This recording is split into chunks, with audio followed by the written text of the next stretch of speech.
This is the ultimate disturbing Appalachia iceberg. Tier 1. The Bell Witch. You're on a remote farm in Appalachia, in the Red River settlement of what's now Adams, Tennessee. The mountains are dark and quiet. The forests stretch for miles, and your closest neighbors are a day's ride away. Life is harsh, and you rely on yourself. Everyone has secrets, and some of them come back to haunt the living. For the Bells, those secrets arrived slowly, and then all at once. It began with strange animals on the property. John Bell reported seeing a black dog with a rabbit's head and a massive bird that sat on a fence staring at him without moving. Soon the activity moved inside the house. Scratching on walls, loud knocking, and the sound of chains being dragged across the floor filled the night. Even though no one had brought chains inside, the family could not explain it. Then the sounds became a voice. It spoke clearly from empty spaces. It mocked the family, answered questions, sang hymns, coded the Bible, and copied the voices of neighbors. Sometimes someone would hear their name called, turn around, and find nothing there. The entity focused most of its attention on Betsy Bell, John's daughter. It pulled her hair, slapped her, pinched her, and left bruises.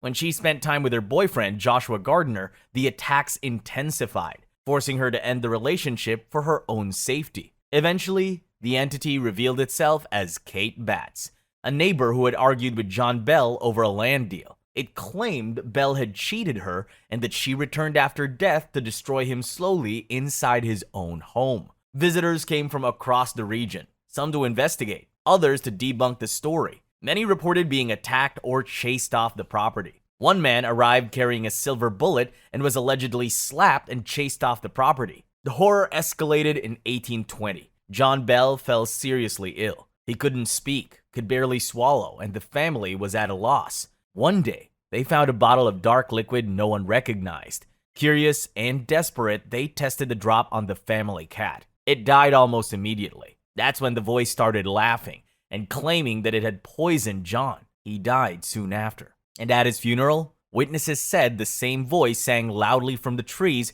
as the family stood over his grave. The most complete version of the story comes from Martin Ingram's 1894 book, which he claims compiled earlier family accounts. Whether this was a poltergeist, a hoax, mental trauma, or even exaggeration, the Bell Witch will always be remembered as Appalachia's first infamous ghost story. The Blue Fugates. Imagine walking deep into the woods of Kentucky in the 1800s. You're miles from the nearest town. You see a cabin and a family sitting on the porch. You wave hello, but as you get closer, you freeze. They're blue. In Appalachia, being cut off from the world can literally change the color of your skin. This is exactly what happened in 1820 in a place called Troublesome Creek.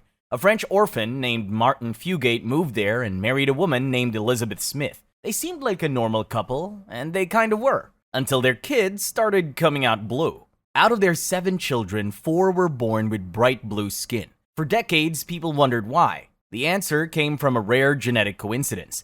Both parents carried a hidden gene they didn't even know about. This gene causes a condition called methemoglobinemia. Normally, a protein in your blood carries oxygen and makes it look bright red. And the Fugates, that protein was missing a key ingredient, turning their blood a thick, dark chocolate brown. When that dark brown blood flowed under their skin, it made them look blue from the outside. It's the same reason your veins look blue, but for them, it was their entire body. This condition can be dangerous because it can cause heart failure.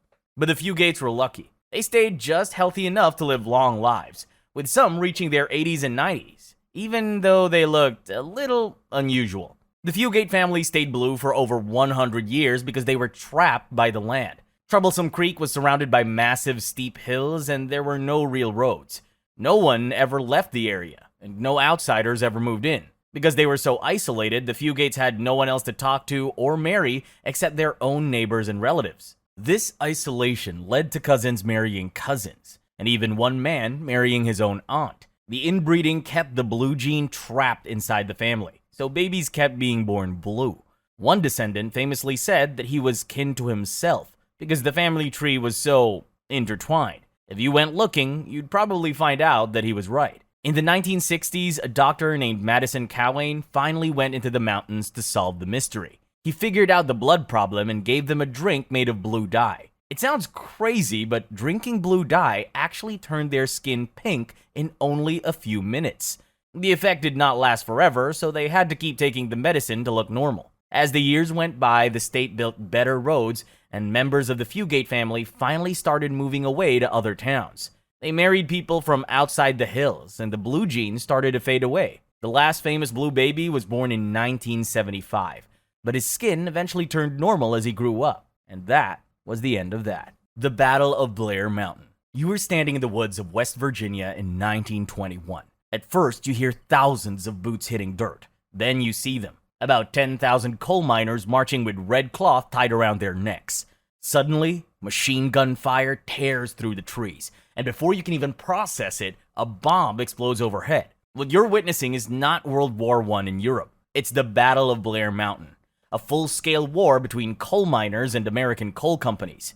For decades, these miners lived in company towns. This meant the coal company owned your house, the grocery store, and even the church.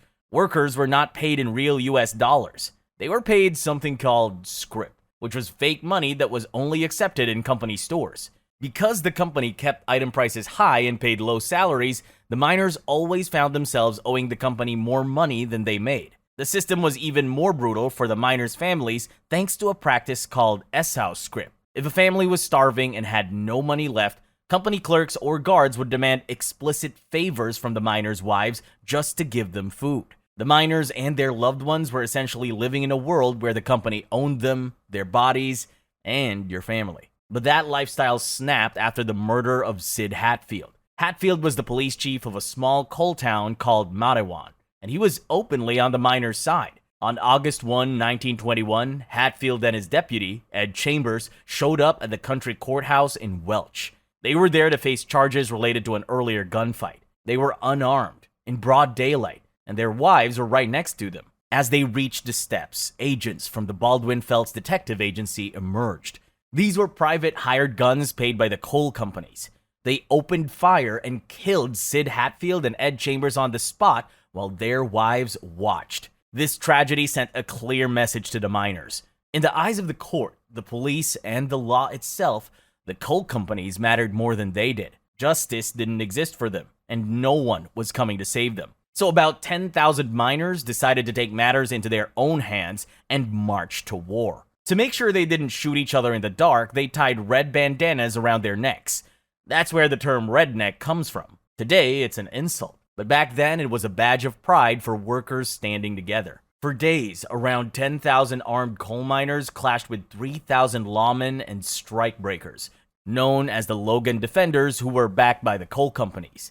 The miners fought with rifles and makeshift trenches, but the companies had the money to escalate quickly, so it didn't take long for them to bring in private planes to drop pipe bombs and gas on the miners. It's one of the rare moments in U.S. history when American citizens were bombed from the air on their own soil. When federal troops finally arrived, the fighting stopped. Many of the miners were World War I veterans, and they refused to take up arms against U.S. soldiers. Nearly 1,000 miners were arrested and charged with crimes, including treason. Most were eventually acquitted, but the damage was done. The Union effort collapsed. The coal companies won, and then they tried to make everyone forget it ever happened. Snake handling churches. The year is 2014. You're standing inside a small church in the mountains of Kentucky when a preacher steps forward and unlocks a wooden box. You expect a Bible. Instead, a timber rattlesnake slides out and curls around his neck. He looks straight at you, holds the snake out, and tells you to touch it. This actually happens. In parts of Appalachia, some churches have been known to bring live venomous snakes into their worship services. Timber rattlesnakes, copperheads, and cottonmouths are handled openly, with no cages and no protection. These churches belong to a small group, often called signs followers. They base their belief on one Bible passage, Mark chapter 16, verses 17 through 18. The verse says believers will take up serpents and survive deadly poison. They don't see this as symbolism. To them, it's a literal command from God. The practice began around 1910. With a preacher named George Went Hensley. He claimed that while praying alone on White Oak Mountain in Tennessee, he encountered a rattlesnake and picked it up without being bitten. He took this as proof of divine protection. From then on, Hensley preached that refusing to handle snakes meant a lack of faith. During services, snakes are lifted as proof that the Holy Spirit is present. If no one is bitten, it is seen as a blessing. If a person does get bitten, it's God's will. which is why they usually refuse to go to the hospital, because they believe that trusting a doctor means you don't trust God. People actually die doing this. In 2012, a pastor named Mac Wolford was bitten by a rattlesnake and refused to get help. He died the next day. Then in 2014, another famous pastor named Jamie Coots died the same way. He was bitten during a live service on a reality show called Snake Salvation. He died later that night. So why are the authorities just standing around while people keep getting hurt or killed? Well, legally speaking, it's a mess. West Virginia is the only state where snake handling is explicitly legal. In Tennessee and Kentucky, it's banned, but enforcement usually only happens after someone dies. On top of that, snakes are often transported across state lines, which violates federal wildlife laws. Church members take that as proof that the government isn't concerned with safety, only with targeting their faith. Today, snake handling is still very much alive. The congregations have gotten smaller and more private over time, but they're still out there, practicing the same rituals and keeping the tradition going. The Mothman. You're driving down a quiet road in the Appalachian woods late at night when something makes you hit the brakes. You assume it's a deer, but it doesn't move like one. It isn't on all fours, and it doesn't bolt into the trees. It's standing upright. The forest goes dead silent. Then you see them. Two bright red circles in the dark, right at chest level, locked on your car. The shape takes a step forward, and that's when it clicks. Those aren't lights, they're eyes. And whether you keep driving or slam it into reverse, you've just stepped into the most famous legend to come out of the Appalachian Mountains. One that's tied to a small town called Point Pleasant, West Virginia. Locals call it the Mothman. It's a cryptid, meaning people claim it's real, but science can't prove it. The sightings began in 1966, near a place known as the TNT Arena, a former World War II explosive site filled with abandoned concrete bunkers and thick woods. It already looked like a horror movie set. All it needed was a monster of its own. Witnesses described the Mothman as a giant gray creature shaped like a man, around 7 feet tall, with massive wings. The strange part was its face, or rather, the lack of one. Everyone just reported seeing two glowing red eyes sitting in the middle of its chest. The Mothman never actually attacked anyone, but it scared people badly enough on its own. One of the most unsettling reports came from two young couples driving past the old TNT factory late at night. They saw the red eyes, panicked, and the driver slammed the gas. The speedometer pushed close to 100 miles per hour, and it still didn't matter. The thing lifted off the ground and glided above their car, keeping pace without flapping its wings, all while making this high-pitched squeaking sound that none of them could explain. The very next night it showed up again, this time near a family home. A woman stepped outside and saw the eyes rise up from the ground. She froze, dropped her baby in shock, then immediately threw herself over the child to shield it. The creature never attacked. Instead, it landed on the roof and paced back and forth while the family hid inside. A year later, in December 1967, the Silver Bridge in town collapsed during rush hour. 31 cars fell into the river and 46 people died. After the tragedy, people came forward with reports of the Mothman being seen on the bridge days before the collapse. The official report says the bridge collapsed because of a microscopic crack in a single metal joint, not because of some winged monster messing with it. Still, people noticed something they couldn't ignore. After the bridge went down, the sightings stopped completely. Today, the townspeople actually love the legend. They even built a shiny steel statue of the Mothman and set it up where everyone can see. The statue is now a famous tourist spot. All's well that ends well, I guess. Tier 2. Kentucky Meat Shower. On March 3, 1876, in Olympia Springs, Kentucky, Mrs. Crouch was outside on her farm making soap. The sky was perfectly clear. Then, without warning, chunks of raw meat started falling from the sky. They hit the ground, the fence, and the grass. It lasted for several minutes, covering an area about 100 yards long. And the weirdest part was, the neighbors actually started eating it. This event came to be known as the Kentucky Meat Shower. It covered an area about the size of a football field. The meat looked fresh and was reportedly warm when it hit the ground. However, when people looked at the meat more closely, they realized it was damaged. The edges were torn and stringy, like something ripped apart by teeth or claws.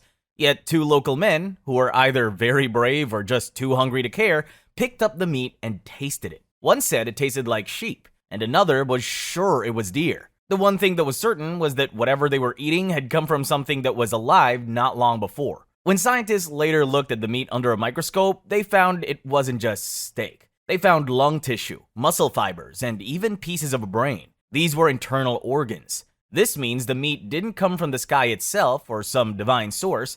The most accepted theory today is the vulture vomit theory. Turkey vultures and black vultures are common in Kentucky. When these birds eat too much, they become too heavy to fly. If they are startled by a predator or a loud noise while they are in the air, they will projectile vomit their entire stomach contents to make themselves light enough to escape. Because vultures often feed together in large groups, a whole flock likely flew over the Crouch farm and unloaded their lunch at the same time.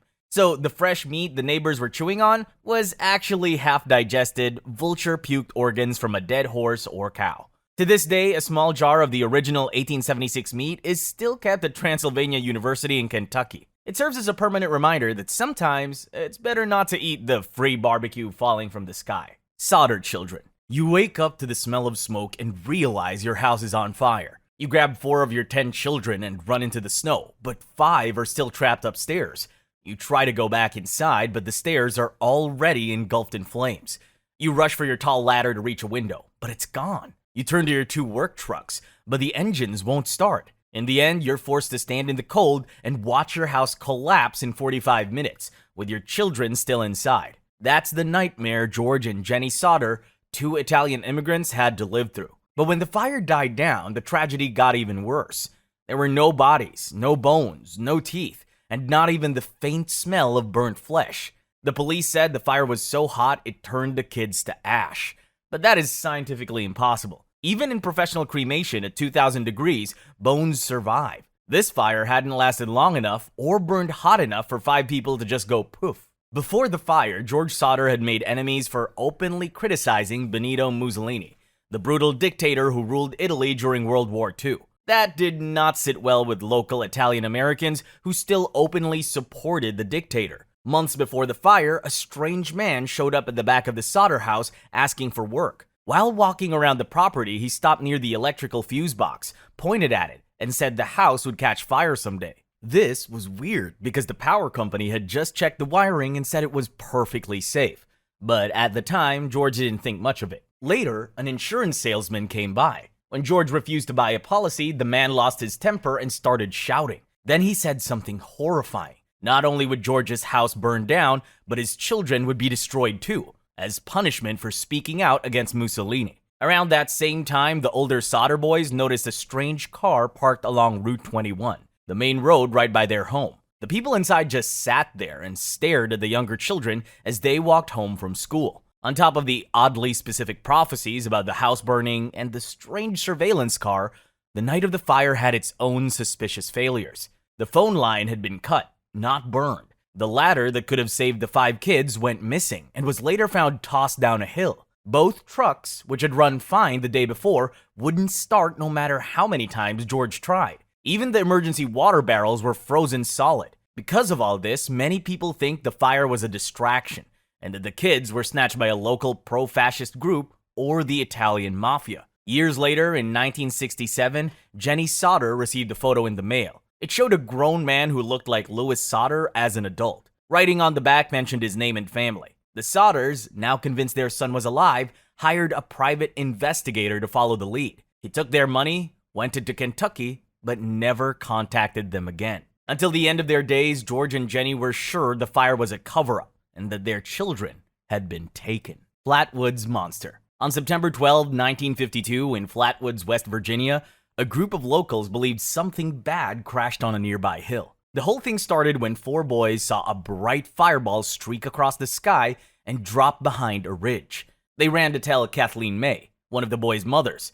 Instead of telling the boys to go back to sleep, she grabbed a flashlight and took a small group of people to the woods to see what landed. The group that climbed that hill consisted of Mrs. May, the 4 boys, a 17-year-old National Guardsman named Eugene Lemon, and their dog. When they reached the top of the hill, the first thing they noticed was the air. It was thick and heavy, burning their throats and stinging their eyes.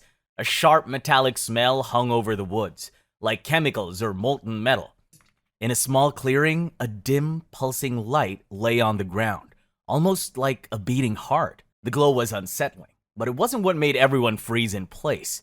That happened when Eugene Lemon turned his flashlight to the right and aimed it at an oak tree. The beam landed on something standing beside it. The figure was estimated to be around 10 feet tall. It had a head shaped like a spade, flat and wide, with glowing orange eyes facing forward, no visible mouth and no normal face. Its body looked rigid, dark, and metallic. It had long vertical ridges running down it like pipes, and two small claw-like hands that looked like they were barely attached to its chest. When the light hit it, the thing reacted. It made a loud hissing sound, the kind you'd expect from escaping gas or a pressure valve. Then it moved towards the group without using any legs. It just glided through the air like it was sliding on invisible ice. The dog went to chase it, but immediately turned around. Later, it vomited violently, which isn't how dogs typically react when they encounter other animals or even humans. In the days after, Kathleen May and Eugene Lemon got sick as well. Vomiting, throat swelling, nausea, and convulsions. A doctor later said the symptoms were similar to mustard gas exposure. Whatever was in that thick mist did more than just give them a good scare. Skeptics later claimed the whole thing was just a barn owl sitting on a branch while a meteor flew overhead. But there were some problems with that explanation. Barn owls aren't 10 feet tall. They don't look like metallic pipes are attached to their bodies, and they definitely don't release poison gas that makes people sick for days. Some of the witnesses insisted that they knew what they saw, and it was not a bird. Whether it was something from the sky or something toxic on the ground, we'll never know. Grafton Monster. You're driving down a river road so quiet, the only sound is your tires on the pavement. As you round a bend, your headlights catch something on the riverbank. It's huge, taller than your car, and its skin glistens like wet rubber. You slow down, and that's when you notice there's no head, no face. The creature slowly twists its torso toward you, and a low, eerie whistle comes from deep inside its chest. That is the Grafton Monster. This creature was first spotted in Grafton, West Virginia, right near the Tygart Valley River. It's described as a very large figure that stands upright between 7 and 9 feet tall and about 4 feet wide. Witnesses said the skin was smooth, pale, and slick. It looked a lot like the skin of a seal or a piece of raw, wet meat. The most disturbing detail is that the creature appeared to have no head. The top of its body was rounded, with no visible face, eyes, or neck. Some people later said they thought the head was just tucked down into the chest, but the people who actually saw it said it was totally headless. It didn't look like a bear or a person. It just looked like a giant, solid block of muscle that had no business of existing in the first place. The main sighting happened on June 16, 1964. Robert Cockrell, a reporter for the local Grafton Sentinel newspaper, was driving home at night along the river road when his headlights caught a massive figure standing right at the water's edge. It didn't move. It just stood there, like a statue carved from muscle. As his car passed, a low whistling sound came from deep within the thing, steady, like air moving through a metal pipe. Cockrell panicked and floored it, driving away as fast as he could. Later that night, he returned with 2 friends. The figure was gone, but the grass where it had stood was crushed flat, as if something impossibly heavy had been resting there for hours. As they walked along the riverbank, the same whistling began again, drifting through the trees. This time, it sounded like the noise was following them through the trees, so they ran back to the car and left. After word got out, teenagers in town started seeing the creature near the river too. Groups of local men started driving around at night with guns to hunt it down. This made the town very dangerous, so the local newspaper tried to stop the panic by making up a boring explanation. They claimed the monster was just a man pushing a cart full of boxes. That story doesn't make sense because a man with a cart does not have slimy skin or make mechanical whistling noises. But hey, anything to keep people from shooting each other in the dark. As the years went by, people stopped being afraid of the monster and started to think it was a cool part of their town's history. Today, the town of Grafton actually celebrates the creature. They use the image of the headless monster to bring in tourists and even hold festivals in its honor. Greenbrier Ghost. In 1896, a young woman named Zona Heister married a man named Erasmus Stribling Trout Shoe in Greenbrier County, West Virginia. Trout Shoe worked as a local blacksmith, and people thought he was charming and friendly. But he also had a pretty disturbing track record. One wife was abandoned, and another wife died under strange circumstances involving a rock to the head. Zona's mother, Mary Jane Heister, hated Tout from the second she met him. She tried to warn her daughter that the man was bad news, but Zona didn't listen and married him anyway. Only a few months later, her mother's bad feeling turned into reality. On January 23, 1897, Trout sent an 11-year-old boy who lived nearby to check on her at the house, just to see how she was doing. When the boy got in, he found Zona lying still at the bottom of the stairs. Zona Heaster was declared dead moments later. By the time the doctor arrived, Trout had already moved the body. He carried Zona upstairs, washed her, and changed her into a new outfit. He put her in a dress with a very high collar and wrapped a stiff scarf around her neck before the doctor could even look at her. While the doctor tried to work, Trout never left the room. He held Zona's head in his arms and cried so loudly that it was hard for anyone to focus. Because Trout wouldn't let go of her head, the doctor couldn't check her neck or her spine. No one wanted to be mean to a grieving husband, so they let him stay there. The doctor first wrote down that she died from an everlasting faint. He later changed the story and said she died from complications of being pregnant. This made no sense because Zona wasn't even pregnant at the time. But since there was no evidence of a struggle, everyone just went with it. Zona was buried shortly afterward. No autopsy was performed and no questions were raised. The death was officially closed and everyone moved on. Well, not everyone. Zona's mom didn't accept the ruling. She prayed for 4 nights straight until she claimed Zona's ghost appeared in her bedroom. The ghost told her that Trout was an abusive monster who got angry because there was no meat for dinner. The spirit then spun its head all the way around to show her that Trout had snapped Zona's neck, and that's how she died. Mary Jane told this story to the local lawyer in charge of crimes. He didn't believe in ghosts, but he couldn't ignore the specific detail about a broken neck, so he decided to dig up the body just to see if the mother was telling the truth. When they pulled the casket back up, the new autopsy proved the ghost was right. Zona's neck had been snapped between the first and second bones in her spine. Her windpipe was crushed, and there were finger marks on her skin. This proved she did not just faint, she was murdered. At the trial, Trout's lawyers tried to make Mary Jane look crazy for talking to a ghost, but the physical evidence was too strong to ignore. Trout Chu was found guilty of murder and died in prison 3 years later. Today, this story is a huge part of West Virginia's history and appeal for tourists. The state even put up a historical marker to remember the case, because it is the only time in America where a ghost story helped put a killer behind bars. Tier 3. The Moon-Eyed People. You're walking along a rocky trail at dusk when you notice movement inside a shallow cave on the hillside. At first, you think it's an animal, but then a small, pale face appears in the shadow. Its eyes are wide open, round and shining. The figure steps back from the entrance and raises an arm to block the sky, and that's when you realize it's hiding from the daylight. Congratulations, you've just met one of the Moon-Eyed People. The earliest version of their story comes from the oral history of the Cherokee people. According to these accounts, when the Cherokee settled in parts of the southern Appalachians, they found another group already there. These people were described as small and pale. Their most distinctive trait was their eyes could not handle bright daylight. Because of their sensitive eyes, they stayed hidden during the day. They lived in caves or deep sheltered areas and only came out at night in the moonlight. This is where the name Moon-Eyed People came from. Unfortunately, being active only at night made them an easy target. Over time, conflict broke out. The Cherokee wanted the land for themselves, and they didn't hesitate to use the Moon-Eyed People's weakness against them. Some accounts say the Cherokee attacked in afternoons when the Moon-Eyed People were totally blinded by the sun, while others say the attacks happened during full moons, when the pale people were easy to track in the woods. Either way, the result was the same. The Moon-Eyed People lost the war and were pushed out of their homes. From this point on, the Cherokee stories don't agree on what happened next.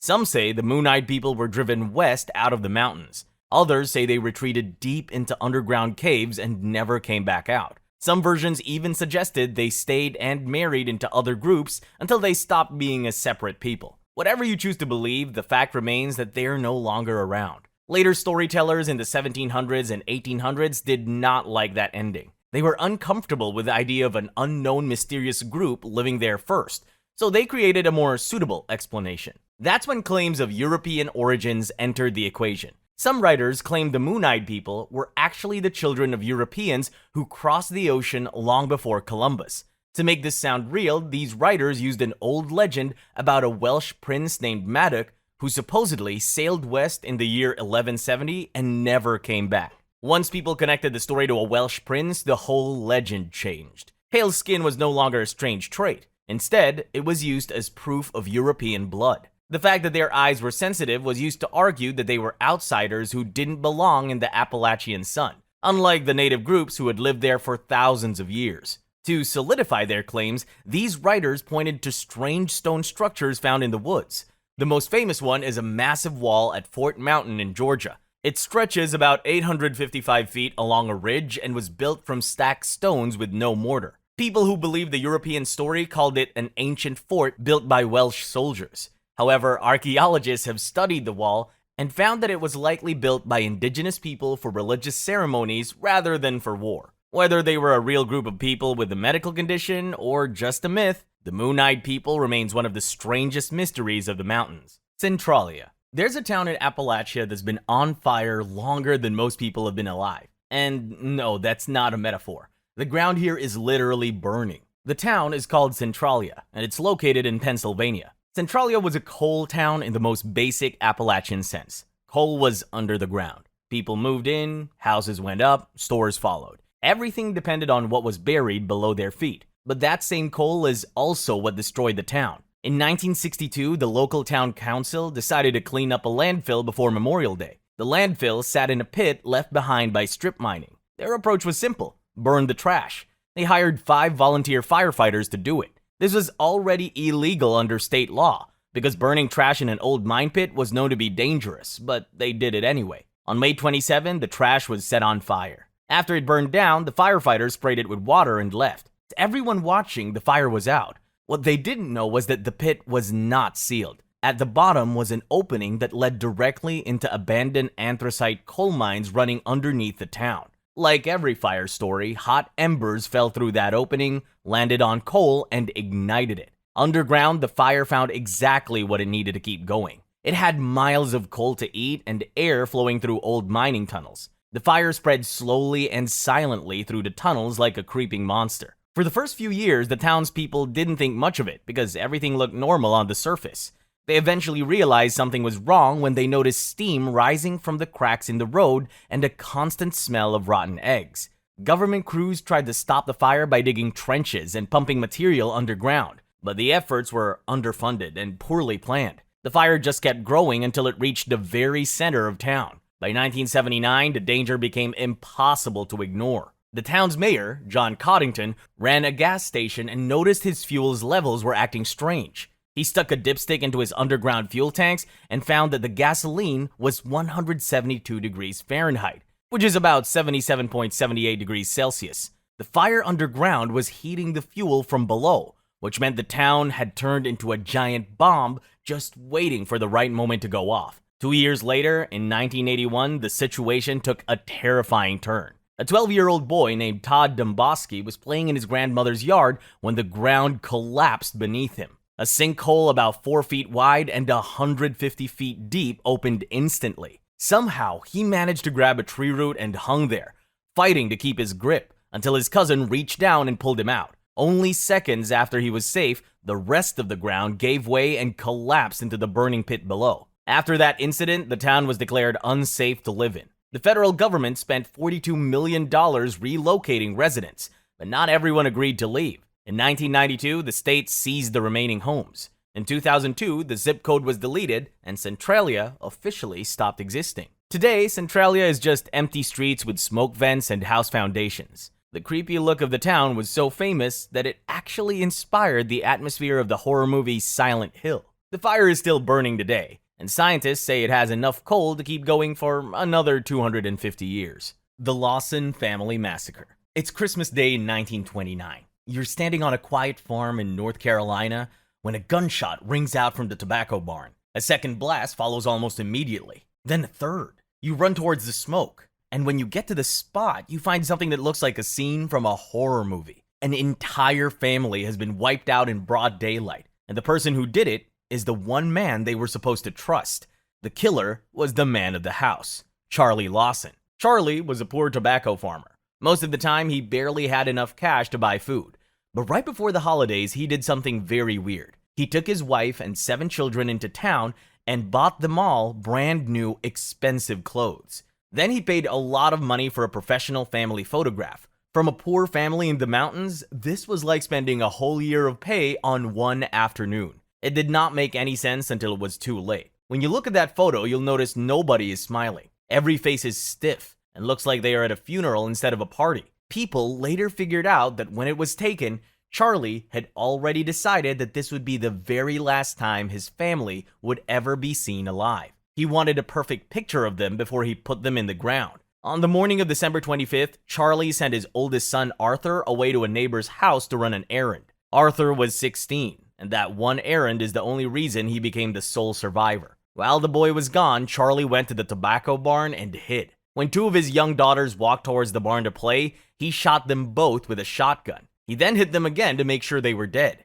He carried their bodies inside the barn, crossed their arms over their chest, and placed flat rocks under their head like they were sleeping on pillows. After that, he walked back to the main house and shot his wife on the porch. Then he went room to room, hunting down the rest of his children. One of them was a baby, only 4 months old. When it was over, he didn't leave the bodies where they fell. He arranged every single one of them in the strange sleeping position he had used for the first two daughters. After he finished the job, Charlie wandered into the woods for several hours until eventually he turned the gun on himself and ended his own life. For a long time, people thought he just went crazy because of a head injury he got while working on the farm earlier that year.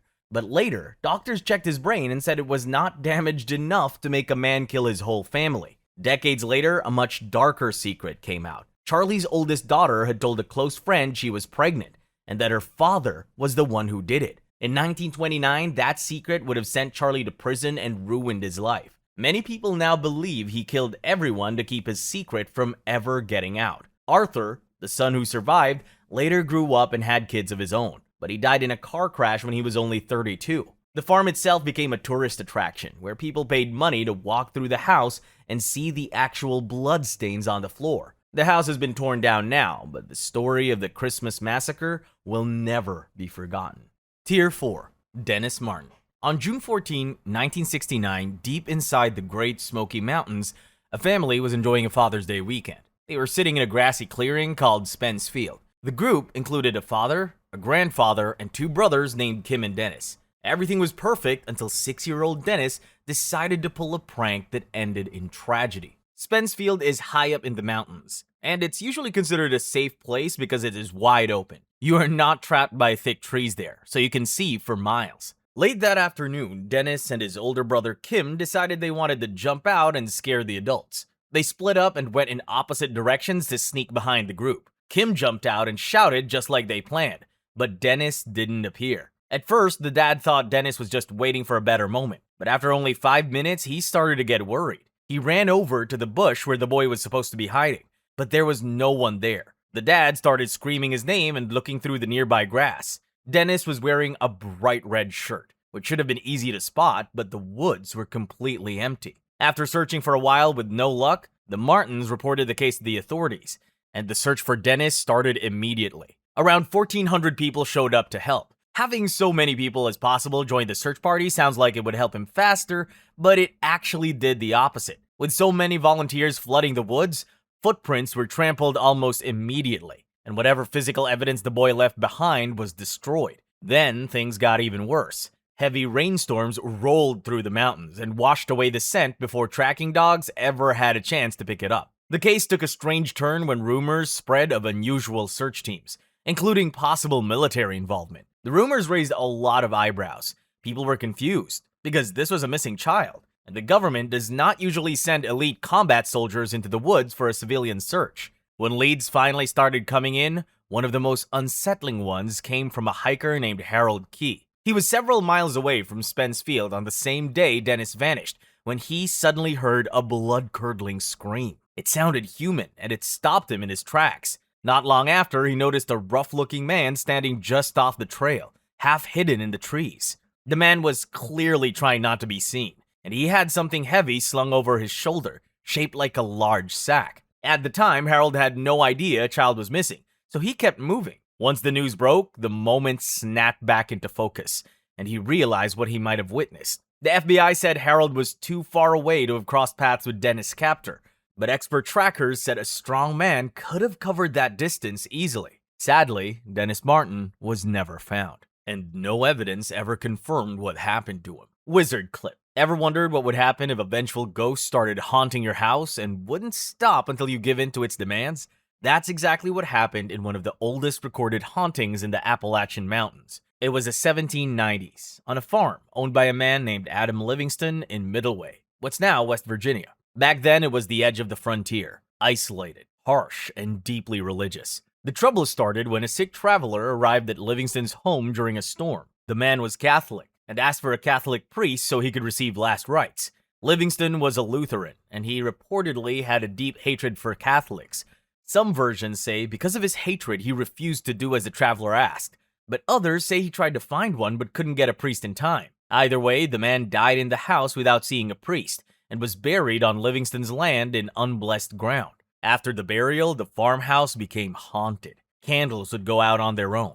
At night, the family heard scratching sounds and whispering voices coming from empty rooms. Not long after that, the haunting got even more physical. Household objects started moving on their own, and pots and dishes flew off the shelves. Stones showed up inside the house, sliding across the floor with no one touching them, and doors opened and slammed repeatedly. Heavy footsteps echoed through the halls, stopping and starting like someone was pacing from room to room. Then came the sharp metallic sound, like a pair of large scissors opening and closing. It appeared without warning, sometimes right next to people. By morning, the family would find their clothes, boots, harnesses, curtains, shirts, and caps all marked with crescent-shaped cuts. Even visitors were not safe. Guests would scream as they felt their shirts being clipped while they were standing in the middle of the room. Then, at the peak of the disturbance, ducks and geese were found dead with their heads cleanly cut off. Voices began echoing through the house, crying, murmuring, even calling out with no visible source. By this point, locals had started calling the place Clip, and the unseen presence became known as the Wizard Clip. Adam Livingston brought in Protestant ministers to bless the home, but nothing changed. The haunting only changed after Livingston had a vivid dream where he saw a man wearing a long black robe standing at a church altar. He realized this was a sign, so he went out and found a Catholic priest, Father Dennis Cahill. When the priest used holy water, the house got quiet for a little bit, but the clipping sounds eventually came back. Livingston then called for a second priest, Father Demetrius Galitzin, a Russian prince who had given up his wealth to join the church. Together, they performed extended prayers and held a Catholic mass inside the house.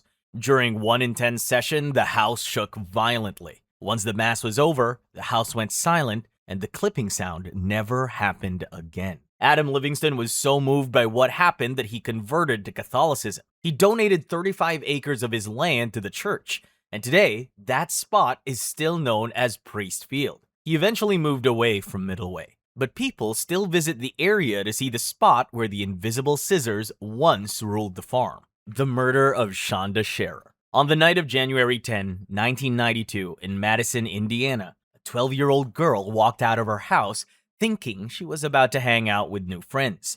A car had pulled up with 3 teenage girls inside. They told her a friend had sent them to pick her up, so she climbed into the back seat without much hesitation. That decision would cost her her life. Shanda Scherer had recently moved to southern Indiana, a quiet area along the Ohio River. She was new at school and trying to fit in, which meant getting pulled into the kind of teenage drama that feels huge when you're young and usually blows over. This one didn't. Shanda had become friends and even started a casual relationship with the girl who happened to be the ex-girlfriend of a 16-year-old named Melinda Lovelace. Melinda decided that meant Shanda was trying to steal her partner. From that point on, she fixated on Shanda. For months, Melinda told people she wanted to hurt her. She talked about it openly, but nobody took her seriously. It just sounded like angry teenage talk. On January 10, she decided to turn it into something real. Melinda recruited 3 other girls to help her. Lori Tickett was her close friend and fully aware of what was going on. Tony Lawrence and Hope Rippey were barely connected to the situation at all.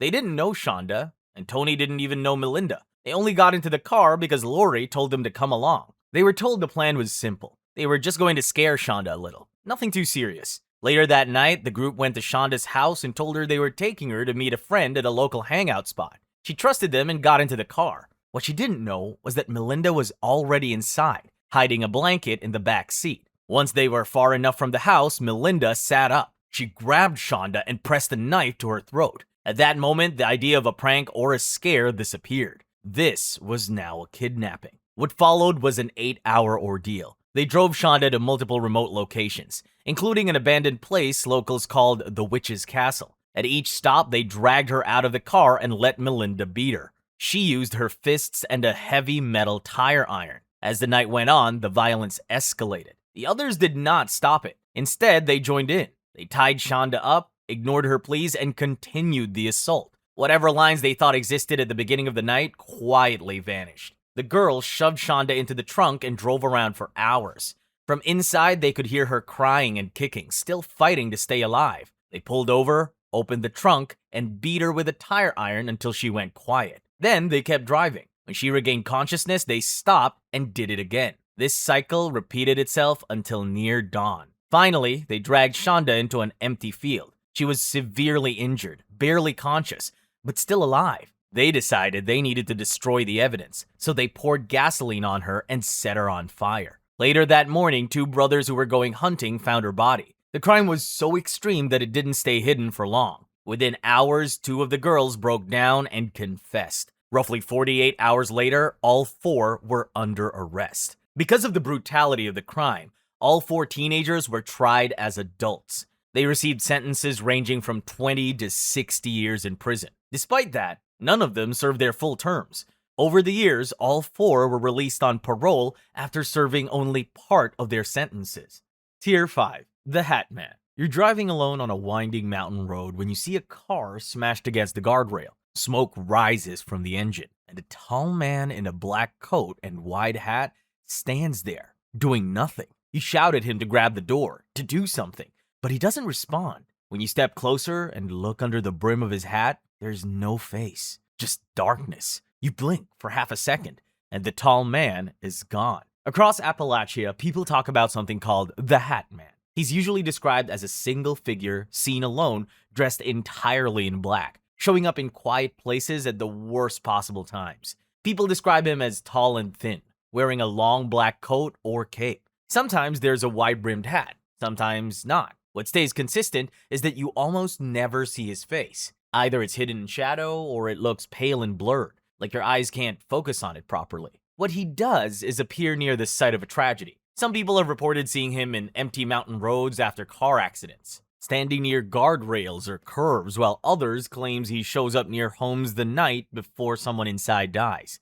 In some stories, he's seen across a field or at the edge of the woods, facing a house in complete silence. When someone tries to approach him, or even looks away for a moment, he's gone. What stays with people who've seen the Hat Man isn't just how he looks. It's the feeling he leaves behind. Sudden, bone-deep dread. Like your body knows something is wrong before your brain even registers it. In Appalachian communities, the Hat Man is often treated as a death omen. Some people believe he appears to collect souls, while others think he's a watcher, something that observes human suffering without interfering. The Watcher theory kind of makes sense because he's never described as helpful or protective. There's no origin story that explains where the Hat Man came from. He doesn't have a beginning or an ending. He just keeps showing up across different states and decades, and it doesn't seem like he's going away anytime soon. According to local legends, police and first responders in different locations have shared stories of survivors asking about a man in black at accident scenes who no one else saw.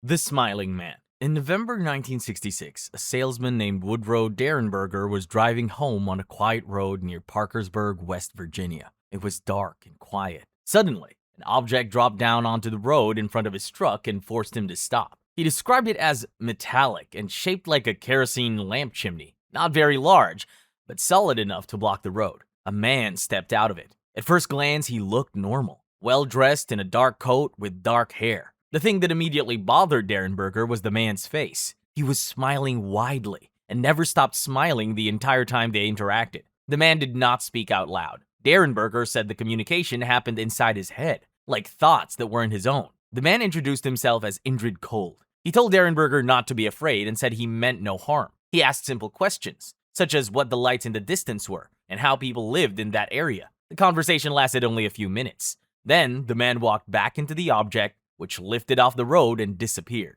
Derenberger reported the encounter to police and spoke about it publicly. The story spread quickly because of both what he claimed to see and the timing of the event. Similar sightings of a strange grinning man had already been reported in nearby states.